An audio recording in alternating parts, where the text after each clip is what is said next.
For 40 days, two armies stood facing each other across a valley, and neither one moved. On one side stood the army of Israel, camped along the hills, weapons ready, waiting for a command to attack. On the other side stood the army of the Philistines, just as still, just as ready. Between them lay nothing but open ground and one impossible obstacle. His name was Goliath. He stood over 9 feet tall. His armor alone weighed more than most men could lift. His spear was so massive it looked more like the trunk of a small tree than a weapon. Every morning he walked out into the valley and shouted the same challenge across the battlefield. "Send me your best man and let's settle this one-on-one. Whoever wins, wins the war for his side." And every morning the army of Israel went silent. No one stepped forward. Not the strongest soldier, not the most decorated commander, not even King Saul himself, who stood a head taller than most men in his own army. For 40 days, fear held an entire nation in place. Meanwhile, miles away, a young shepherd named David was doing what he always did, watching over his father's sheep.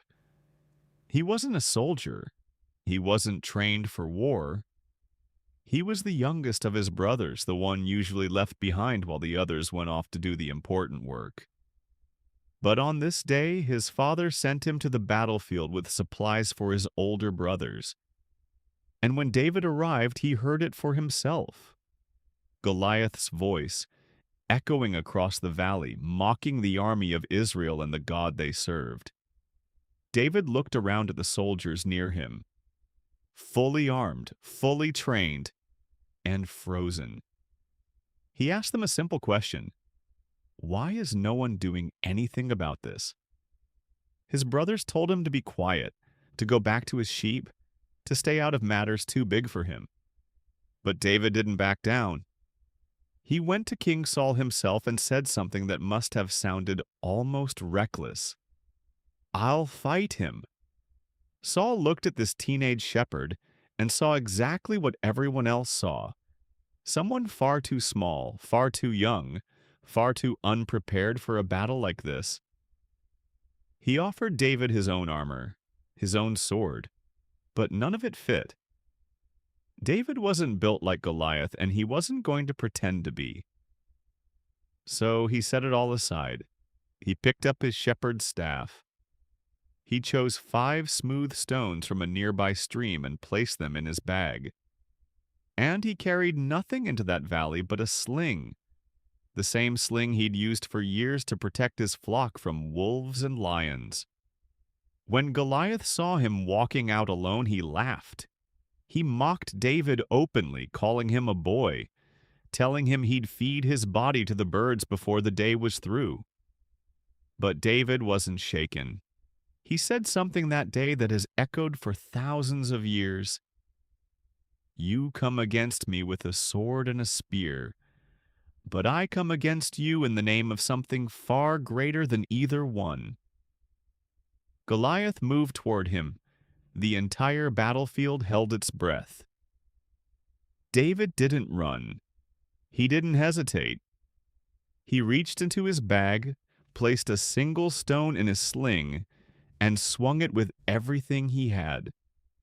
The stone struck Goliath directly in the forehead, and the giant who had terrified an entire army for 40 straight days collapsed to the ground in a single moment.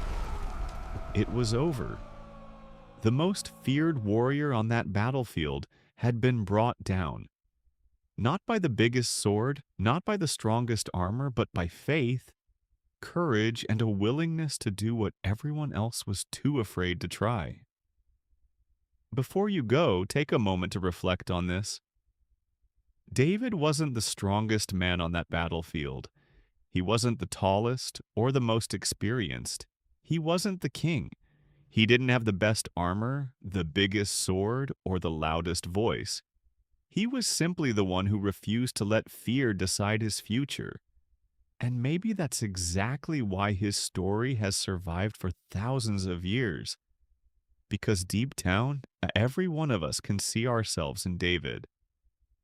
Every one of us faces giants, not the kind that stand 9 feet tall in armor, but giants that are just as real.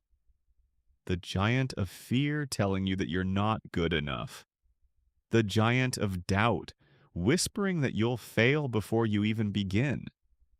The giant of rejection, reminding you of every time you were overlooked or pushed aside. The giant of failure, replaying your past mistakes over and over. The giant of insecurity, making you question your worth. The giant of uncertainty, making the future feel too heavy to face. And sometimes those giants feel so big, so intimidating, that we freeze, we hesitate. We step back instead of stepping forward. We start to convince ourselves that maybe this battle isn't ours to fight. But David's story reminds us of something important. Giants don't determine our destiny. Our courage does. Our faith does. Our willingness to take that first step, even when we're afraid, that's what does. David didn't wait until he felt ready. He didn't wait for perfect confidence or for everyone around him to believe in him. He stepped forward anyway with nothing but a sling, a few stones, and a faith that wouldn't be shaken. And that's what made all the difference. Because courage isn't the absence of fear. It's the decision to move forward in spite of it. Faith isn't about having all the answers. It's about trusting God even when you don't. And victory doesn't come from having the biggest advantage. It comes from believing that you are not fighting alone. So whatever giant is standing in front of you today, don't run from it. Don't shrink back. Don't let it convince you that you're not capable. Face it. Challenge it. Stand your ground. And believe, truly believe, that with faith, determination, and God's help, even the biggest giant can fall. Maybe your giant is something you've been avoiding for a long time. Maybe it's a dream you've been too afraid to chase. Maybe it's a situation that feels impossible to overcome. Or maybe it's something quieter than that.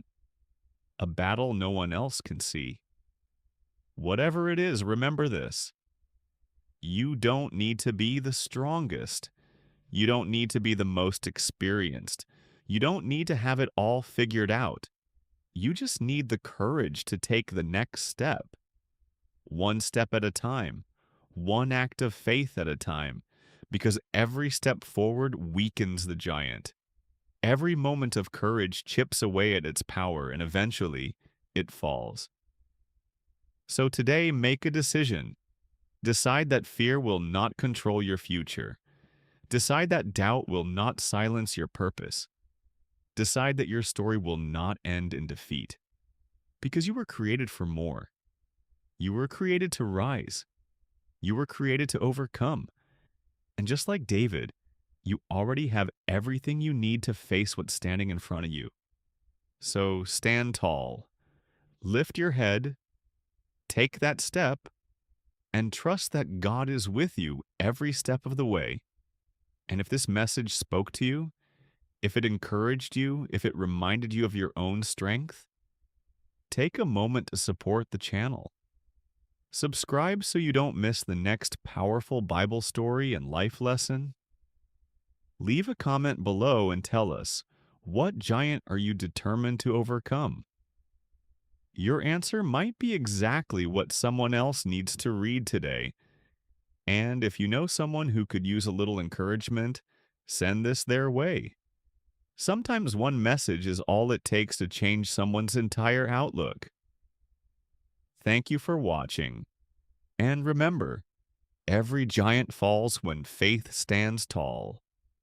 We'll see you in the next story.